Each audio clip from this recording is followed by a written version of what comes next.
ओम शांति। ओम शांति। ओम शांति। 12/5/25 प्रातः मुरली। ओम शांति। बाप दादा मधुबन। मीठे बच्चे धंधा आदि करते भी सदा अपनी गोडली स्टूडेंट लाइफ और स्टडी याद रखो। स्वयं भगवान हमको पढ़ाते हैं, इस नशे में रहो। प्रश्न है, जिन बच्चों को ज्ञान अमृत हजम करना आता है उनकी निशानी क्या होगी? उत्तर है, उन्हें सदा रूहानी नशा चढ़ा रहेगा और उस नशे के आधार पर सबका कल्याण करते रहेंगे। कल्याण करने के सिवाय दूसरी कोई बात करना भी उन्हें अच्छा नहीं लगेगा। कांटों को फूल बनाने की ही सेवा में बिजी रहेंगे। ओम शांति। अब तुम बच्चे यहाँ बैठे हो और यह भी जानते हो कि अभी हम पार्टदारी हैं। 84 जन्मों का चक्कर पूरा किया है, यह तुम बच्चों की स्मृति में आना चाहिए। जानते हो कि बाबा आया हुआ है हमको फिर से राज्य प्राप्त कराने व तमो प्रधान से सतो प्रधान बनाने।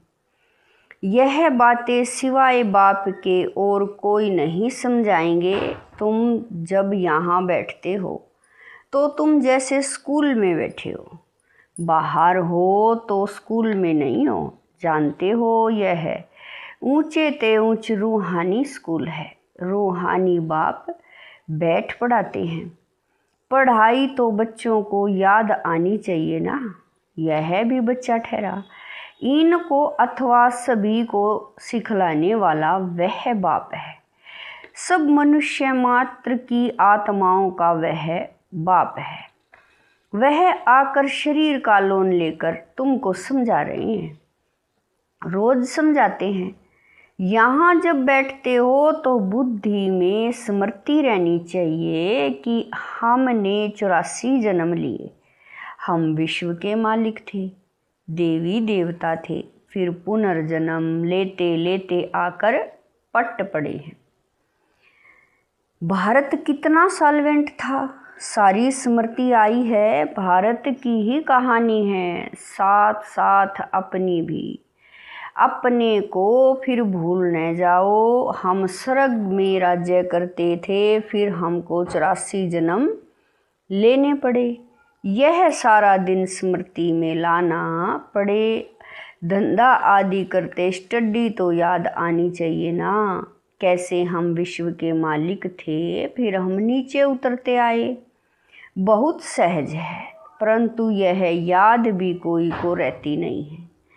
आत्मा पवित्र न होने कारण याद खिसक जाती है। हमको भगवान पढ़ाते हैं, यह याद खिसक जाती है। हम बाबा के स्टूडेंट हैं। बाबा कहते रहते हैं, याद की यात्रा पर रहो। बाप हमको पढ़ा कर यह बना रहे हैं, सारा दिन यह स्मृति आती रहे। बाप ही स्मृति दिलाते हैं। यही भारत था ना। हम सो देवी देवता थे, सो अब असुर बने हैं। पहले तुम्हारी भी बुद्धि आसुरी थी, अब बाप ने ईश्वरीय बुद्धि दी है, परंतु फिर भी कोई कोई की बुद्धि में बैठता नहीं है। भूल जाते हैं बाप कितना नशा चढ़ाते हैं। तुम फिर से देवता बनते हो तो वह नशा रहना चाहिए ना। हम अपना राज्य ले रहे हैं, हम अपना राज्य करेंगे। कोई को तो बिल्कुल नशा चढ़ता नहीं है। ज्ञान अमृत हजम ही नहीं होता है। जिन्हें नशा चढ़ा हुआ होगा उन्हें किसी का कल्याण करने के सिवाय दूसरी कोई बात करना भी अच्छा नहीं लगेगा। फूल बनाने की सर्विस में ही लगे रहेंगे। हम पहले फूल थे, फिर माया ने कांटा बना दिया, अब फिर फूल बनते हैं। ऐसी ऐसी बातें अपने से करनी चाहिए। इस नशे में रह तुम किसी को भी समझाएंगे तो झट कोई को तीर लगेगा। भारत गार्डन ऑफ अल्लाह था, अब पतित बन गया है। हम ही सारे विश्व के मालिक थे, कितनी बड़ी बात है। अभी फिर हम क्या बन गए हैं, कितना गिरे। बाबा कह रहे हैं कितना गिर गए। हमारे गिरने और चढ़ने का यह नाटक है, यह कहानी बाप बैठ सुनाते हैं। वह है झूठी, यह है सच्ची। वह सत्यनारायण की कथा सुनाते हैं, समझते थोड़ा ही हैं कि हम कैसे चढ़े फिर कैसे गिरे हैं। यह बाप ने सच्ची सत्यनारायण की कथा सुनाई है। राजाई कैसे गवाई, यह सारी है अपने ऊपर। आत्मा को अभी मालूम पड़ा है कि हम कैसे अब बाप से राजाई ले रहे हैं। बाप यहाँ पूछते हैं तो कहते हैं हाँ नशा है, फिर बाहर जाने से कुछ भी नशा नहीं रहता। बच्चे खुद समझते हैं, भला हाथ तो उठाते हैं, परंतु चलन ऐसी है जो नशा रह न सके। फीलिंग तो आती है ना। बाप बच्चों को स्मृति दिलाते हैं, बच्चे तुमको मैंने राजाई दी थी, फिर तुमने गवा दी। तुम नीचे उतरते आए हो क्योंकि यह नाटक है चढ़ने और उतरने का। आज राजा हैं, कल उसको उतार देते हैं। अखबार में बहुत ऐसी ऐसी बातें पढ़ती हैं, जिसका रिस्पॉन्ड दिया जाए तो कुछ समझें। यह नाटक है, यह भारत। बाबा कह रहे हैं यह याद रहे तो भी सदैव खुशी रहे। बुद्धि में है ना। आज से 5000 वर्ष पहले शिव बाबा आया था, आकर राजयोग सिखलाया था, लड़ाई लगी थी। अभी यह सब राइट बातें बाप सुनाते हैं। यह है पुरुषोत्तम युग। कलयुग के बाद यह पुरुषोत्तम युग आता है। कलयुग को पुरुषोत्तम युग नहीं कहेंगे, सतयुग को भी नहीं कहेंगे। आसुरी संप्रदाय को दैवी संप्रदाय कहते हैं। उनके बीच का है यह संगम युग, जब कि पुरानी दुनिया से नई दुनिया बनती है। नई से पुरानी होने में सारा चक्र लग जाता है। अभी है संगम युग। सतयुग में देवी देवताओं का राज्य था, अब वह है नहीं। बाकी अनेक धर्म आ गए हैं, यह तुम्हारी बुद्धि में रहता है। बहुत हैं जो 6-8 मास 12 मास पढ़कर फिर गिर पड़ते हैं। फेल तो बाबा कह रहे हैं फेल हो पड़ते हैं, भले पवित्र बनते हैं, फिर पढ़ाई नहीं करते तो फंस पड़ते हैं। सिर्फ पवित्रता भी काम नहीं आती। ऐसी बहुत सन्यासी भी हैं, वह सन्यास धर्म छोड़ जाएं, गृहस्थी बन जाते हैं, शादी आदि कर लेते हैं। तो अब बाप बच्चों को समझाते हैं, तुम स्कूल में बैठे हो, यह स्मृति में है हमने अपनी राजाई कैसे गवाई, कितने जन्म लिए। अब फिर बाप कहते हैं विश्व के मालिक बनो। पावन जरूर बनना है, जितना जास्ती याद करेंगे उतना पवित्र होते जाएंगे, क्योंकि सोने में खाद पड़ती है, वह निकले कैसे। तुम बच्चों की बुद्धि में है। हम आत्मा सतो प्रधान थी, 24 कैरेट थी, फिर गिरते गिरते ऐसी हालत हो गई है। हम क्या बन गए। बाप तो ऐसे नहीं कहते कि हम क्या थे, तुम मनुष्य ही कहते हो हम देवता थे। भारत की महिमा तो है ना। भारत में कौन आते हैं, क्या ज्ञान देते हैं, यह कोई नहीं जानते। यह तो पता होना चाहिए ना कि लिबरेटर कब आते हैं। भारत प्राचीन गाया जाता है तो जरूर भारत में ही रिनकारोनेशन होता होगा, अथवा जयंती भी भारत में ही मनाते हैं। जरूर फादर यहाँ आता है, कहते भी हैं भागीरथ तो मनुष्य शरीर में आया होगा, फिर घोड़े गाड़ी भी दिखाई है। कितना फर्क है। श्री कृष्ण और रथ दिखाया है, मेरा किसी को पता नहीं है, अभी तुम समझते हो। बाबा इस रथ पर आते हैं, इनको ही भाग्यशाली रथ कहा जाता है। ब्रह्मा सो विष्णु, चित्र में कितना क्लियर है। त्रिमूर्ति के ऊपर शिव, यह शिव का परिचय किसने दिया? बाबा ने ही बनवाया ना। अभी तुम समझते हो, बाबा इस ब्रह्मा रथ में आए हैं। ब्रह्मा सो विष्णु, विष्णु सो ब्रह्मा, यह भी बच्चों को समझाया है। कहाँ 84 जन्म के बाद विष्णु सो ब्रह्मा बनते, कहाँ ब्रह्मा सो विष्णु 1 सेकंड में। वंडरफुल बातें हैं ना बुद्धि में धारण करने की। पहले पहले समझाना होता है बाप का परिचय। भारत स्वर्ग था जरूर, हेवनली गॉड फादर ने स्वर्ग बनाया होगा। यह चित्र तो बड़ा फर्स्ट क्लास है, समझाने का शौक रहता है। बाबा कह रही हैं समझाने का शौक रहता है ना, बाप को भी शौक है। तुम सेंटर पर भी ऐसे समझते रहते हो। यहाँ तो डायरेक्ट बाप है, बाप आत्माओं को बैठ समझाते हैं। आत्माओं के समझाने और बाप के समझाने में फ़र्क तो ज़रूर रहता है, इसीलिए यहाँ सम्मुख आते हैं सुनने लिए। बाप ही घड़ी घड़ी बच्चे बच्चे कहते हैं, भाई भाई का इतना असर नहीं रहता जितना बाप का रहता है। यहाँ तुम बाप के सम्मुख बैठे हो, आत्माएं और परमात्मा मिलते हैं तो इसको मेला कहा जाता है। बाप सम्मुख बैठ समझाते हैं तो बहुत नशा चढ़ता है। समझते हैं बेहद का बाप कहते हैं, हम उनको नहीं मानेंगे। बाप कहते हैं हम तुमको स्वर्ग में भेजा था, फिर तुम 84 जन्म लेते लेते पतित बने हो, फिर तुम पावन नहीं बनेंगे। आत्माओं को कहते हैं, कोई समझते हैं बाबा सच कहते हैं, कोई तो झट कहते बाबा हम पवित्र क्यों नहीं बनेंगे। बाप कहते हैं मुझे याद करो तो तुम्हारे पाप कट जाएंगे, तुम सच्चा सोना बन जाएंगे। मैं सभी का पतित पावन बाप हूँ, तो बाप की समझानी और आत्माओं की समझाने में कितना फ़र्क है। समझो कोई नए आ जाते हैं, उनमें भी जो यहाँ का फूल होगा तो उनको टच होगा। यह कहते ठीक है, जो यहाँ का नहीं होगा तो समझेगा नहीं।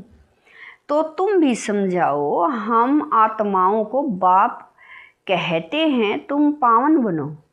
मनुष्य पावन बनने के लिए गंगा स्नान करते हैं, गुरु करते हैं, परंतु पतित पावन तो बाप ही है। बाप आत्माओं को कहते हैं कि तुम कितने पतित बन गए हो, इसीलिए आत्मा याद करती है कि आकर पावन बनाओ। बाप कहते हैं मैं कलप कलप आता हूँ, तुम बच्चों को कहता हूँ यह अंतिम जन्म पवित्र बनो। यह रावण राज्य खत्म होना है, मुख्य बात है ही पावन बनने की। स्वर्ग में विष होता नहीं। जब कोई आते हैं तो उनको यह समझाओ कि बाप कहते हैं, अपने को आत्मा समझ मुझ बाप को याद करो तो पावन बन जाएंगे। खाद निकल जाएगी। मन मना भव अक्षर याद है ना।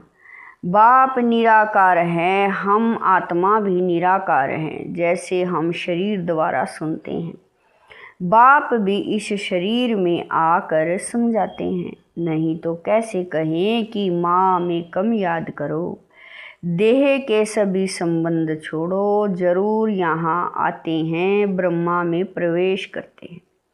प्रजापिता प्रैक्टिकल में है, इन द्वारा हमको बाप ऐसे कहते हैं। हम बेहद के बाप की ही मानते हैं, वह कहते पावन बनो, पतितपना छोड़ो, पुरानी दुनिया के अभिमान को छोड़ो। मुझे याद करो तो अंतमति सो गति हो जाएगी। तुम लक्ष्मी नारायण बन जाएंगे। बाप से बेमुख करने वाला मुख्य अवगुण है एक दूसरे का परचिंतन करना, ईविल बातें सुनना और सुनाना। बाप का डायरेक्शन है तुम्हें ईविल बातें सुननी नहीं, इनकी बात उनको, उनकी बात इनको सुनाना, यह दूतीपना तुम बच्चों में नहीं होना चाहिए। इस समय दुनिया में सभी विपरीत बुद्धि है ना, सिवाय राम के दूसरी कोई बात सुनाना उसको दूतीपना कहा जाता है। बाप कहते हैं यह दूतीपना छोड़ो, तुम सभी आत्माओं को बताओ कि हे सीताएं, तुम एक राम से योग लगाओ, तुम हो मैसेंजर। यह मैसेज दो कि बाप ने कहा है मुझे याद करो। बस इस बात के सिवाय बाकी सब है दूतीपना। बाप सब बच्चों को कहते हैं दूतीपना छोड़ दो, सभी सीताओं का एक राम से योग जुड़वाओ, तुम्हारा धंधा ही यह है, बस यह पैगाम देते रहो। बाप आया हुआ है, कहते हैं तुमको गोल्डन एज में जाना है, अब इस आयरन एज को छोड़ना है, तुमको वनवास मिला हुआ है। जंगल में बैठे हो ना, वन जंगल को कहा जाता है। कन्या की जब शादी होती है तो वन में बैठती है, फिर महल में जाती है। तुम भी जंगल में बैठे हो, अब ससुर घर जाना है, इस पुरानी देह को छोड़ना है। एक बाप को याद करो जिनकी विनाश काले प्रीत बुद्धि है, तो महल में जाएंगे। बाकी विपरीत का है वनवास, जंगल में वास है। बाप तुम बच्चों को भिन्न भिन्न रीति से समझाते। जिस बाप से इतनी बेहद की बादशाही ली है उनको भूल गए हो तो वनवास में चले जाएंगे। वनवास और गार्डनवास, बाप का नाम ही है बागवान, परंतु जब कोई की बुद्धि में आए भारत में ही हमारा राज्य था, अभी नहीं है, अभी तो वनवास है, फिर गार्डन में चलते हैं। तुम यहाँ बैठे हो तो अभी बुद्धि में है, हम बेहद के बाप से अपना राज्य ले रहे हैं। बाप कहते हैं मेरे साथ प्रीत रखो, फिर भी भूल जाते हैं। बाप उलाना देते हैं, तुम मुझ बाप को कहाँ तक भूलते हो रहेंगे। फिर गोल्डन एज में कैसे जाएंगे, अपने से पूछो हम कितना समय बाबा को याद करते हैं। हम जैसे कि याद की अग्नि में पड़े हैं जिससे विक्रम विनाश होते हैं। एक बाप से प्रीत बुद्धि होना है, सबसे फर्स्ट क्लास माशूक है जो तुमको भी फर्स्ट क्लास बनाते हैं। कहाँ थर्ड क्लास में बकरियां मिसल ट्रेवल करना, कहाँ एयर कंडीशन में कितना फ़र्क है, यह सब विचार सागर मंथन करना है तो तुमको मज़ा आएगा। यह बाबा भी कहते हैं, मैं भी बाबा को याद करने लिए बहुत माथा मारता हूँ, सारा दिन ख्यालात चलती रहती है। तुम बच्चों को भी यही मेहनत करनी है। अच्छा, मीठे मीठे शकील दे बच्चों प्रति माता पिता बाप दादा का याद प्यार और गुड मॉर्निंग। रूहानी बाप की रूहानी बच्चों को नमस्ते। हम रूहानी बच्चों की रूहानी माता पिता बाप दादा को दिलवा जान शिकवा प्रेम से याद प्यार गुड मॉर्निंग नमस्ते। ओम शांति। मेरे बाबा मीठे बाबा प्यारे बाबा, लाख लाख शुक्रिया मेरे बाबा। धारणा के लिए मुख्य सार है नंबर 1, किसी को भी एक राम बाप की बातों के सिवाय दूसरी कोई भी बातें नहीं सुनानी। एक की बात दूसरे को सुनाना, पर चिंतन करना, यह धूतीपना है, इसे छोड़ देना है। नंबर 2, एक बाप के साथ प्रीत रखनी है, पुरानी देह का अपमान छोड़ एक बाप की याद से स्वयं को पावन बनाना है। वरदान है समाने की शक्ति द्वारा रोंग को भी राइट बनाने वाले विश्व परिवर्तक भव है। वरदान है समाने की शक्ति द्वारा रोंग को भी राइट बनाने वाले विश्व परिवर्तक भव है। दूसरे की गलती को देखकर स्वयं गलती नहीं करो। अगर कोई गलती करता है तो हम राइट में रहें, उसके संग के प्रभाव में न आए। जो प्रभाव में आ जाते हैं वह अलबेले हो जाते हैं। हर एक सिर्फ यह जिम्मेवारी उठा लो कि मैं राइट के मार्ग पर ही रहूँगा। अगर दूसरा रोंग करता है तो उस समय समाने की शक्ति यूज़ करो। किसी की गलती को नोट करने के बजाय उसको सहयोग का नोट दो, अर्थात सहयोग से भरपूर कर दो, तो विश्व परिवर्तन का कार्य सहज ही हो जाएगा। स्लोगन है निरंतर योगी बनना है तो हद के मैं और मेरेपन को बेहद में परिवर्तन करो।